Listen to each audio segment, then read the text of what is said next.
अजमेर का ये किला, जिसे अकबर ने सन 1570 में बनवाया था, आज गवर्नमेंट म्यूजियम के नाम से जाना जाता है। सदियों पुरानी मूर्तियाँ जिनमें छुपी है आस्था और कला। ये तलवारें और हाथियों का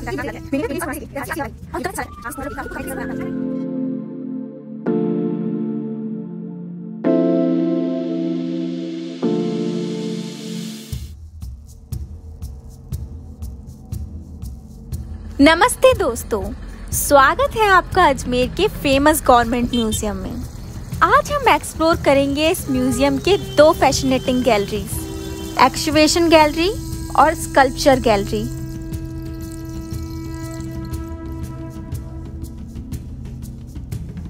तो शुरू करते हैं एक्सकवेशन गैलरी से।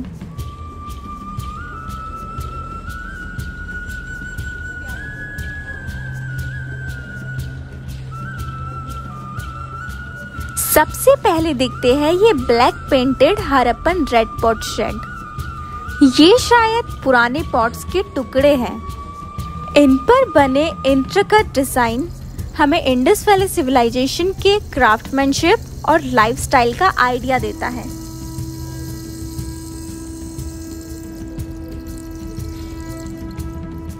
आगे आते हैं वाजेस और मिनिएचर पॉट्स, जो स्टोरेज और डोमेस्टिक लाइफ में यूज होते थे और हमें पुराने लोगों के जीवन के छोटे छोटे एस्पेक्ट्स समझाने में मदद करते हैं।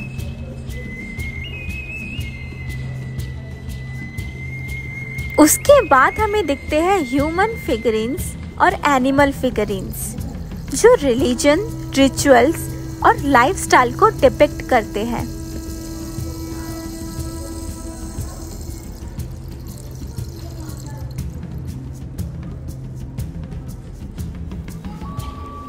और ये बड़ा सा जार शायद स्टोरेज के लिए या रिचुअल पर्पस के लिए होता था।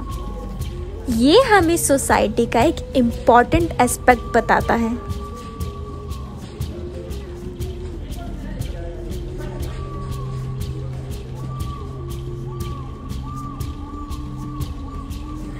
और यहाँ है हरप्पन शील, जिस पर क्रेविंग्स और सिंबल्स हैं।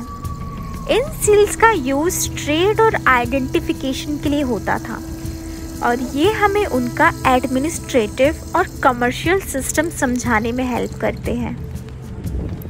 एक्सकवेशन गैलरी के ये ऑब्जेक्ट्स मेनली हरप्पन और अर्ली हिस्टोरिक पीरियड से रिलेटेड है, जो 25th सेंचुरी से लेकर मेडिवल टाइम्स तक के कल्चरल डेवलपमेंट को समझाते हैं। एक्सकवेशन गैलरी का सफ़र यहीं समाप्त होता है और अब थोड़ा आगे बढ़ते हैं। म्यूजियम के इस हिस्से से निकलकर चलते हैं उस गैलरी की तरफ, जो अपनी शिल्प कला के लिए मशहूर है। अब हम एंटर हो गए हैं अजमेर म्यूजियम की सबसे बड़ी गैलरी में, स्कल्पचर गैलरी। यहाँ आपको एक से बढ़कर एक देवी देवताओं की प्रतिमाएं देखने को मिलती है। हर तरफ पत्थर की कला का एक नया रूप नजर आता है। शिव पार्वती से लेकर विष्णु जी के अलग अलग अवतार, कृष्ण, गणेश जी, सूर्य देव, ब्रह्मा और कुबेर तक। यहाँ ऑलमोस्ट पूरा हिंदू पैंथियन एक ही जगह पर रखा हुआ है। कहीं शेषनाग पर शयन विष्णु जी मिलते हैं, तो कहीं रेयर फॉर्म जैसे लिंगोद्भव शिव जी या वराह अवतार। जब हम बात करते हैं वराह अवतार की, तो ये एक ऐसा मूवमेंट है जब विष्णु जी ने अर्थ को ओशन से निकालकर अपनी डिवाइन पावर से दुनिया को बचाया था। इसके बाद शिव जी की मूर्तियाँ हमेशा धार्मिक और फिलोसफिकल सिग्निफिकेंस रखती है। अगर आप जरा ध्यान से देखें तो हर डिपिक्शन का अपना एक रीजन है। हर एक अवतार, हर एक फॉर्म एक सिंबल है हमारे जीवन के इम्पोर्टेंट प्रिंसिपल का। ये मूर्तियाँ सिर्फ डेइटीज को रिप्रेजेंट नहीं करती, बल्कि उनके अवतार से जुड़े डीप मीनिंग्स को भी समझाती हैं। इनका एक कॉमन थीम है राइचियसनेस, प्रोटेक्शन और रीबर्थ, जो हर टाइम पीरियड में लोगों के लिए रिलेवेंट रहे हैं। इस गैलरी में चलते हुए एक अलग ही वाइब मिलती है। एक तरफ इतना स्पिरिचुअल फील, दूसरी तरफ एंशिएंट आर्ट की डिटेलिंग जो सच में हैरान कर देता है।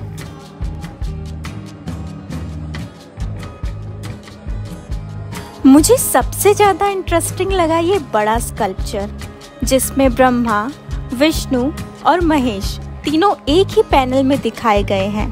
ये 8th सेंचुरी का है और उस जमाने की कला और श्रद्धा दोनों ही यहाँ क्लियरली फील होती है। और ऑनेस्टली वीडियो में जितना कैप्चर हो रहा है उससे कई ज़्यादा खूबसूरत ये स्कल्पचर लाइव लगते हैं। अगर आप अजमेर आओ तो म्यूजियम के इस गैलरी को मिस मत करना। ये था म्यूजियम का फर्स्ट पार्ट।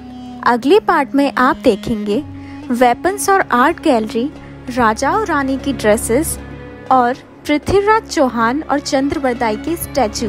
बने रहिए और सब्सक्राइब करें। नेक्स्ट पार्ट और भी ज़्यादा मज़ेदार होगा। तब तक के लिए बाय बाय।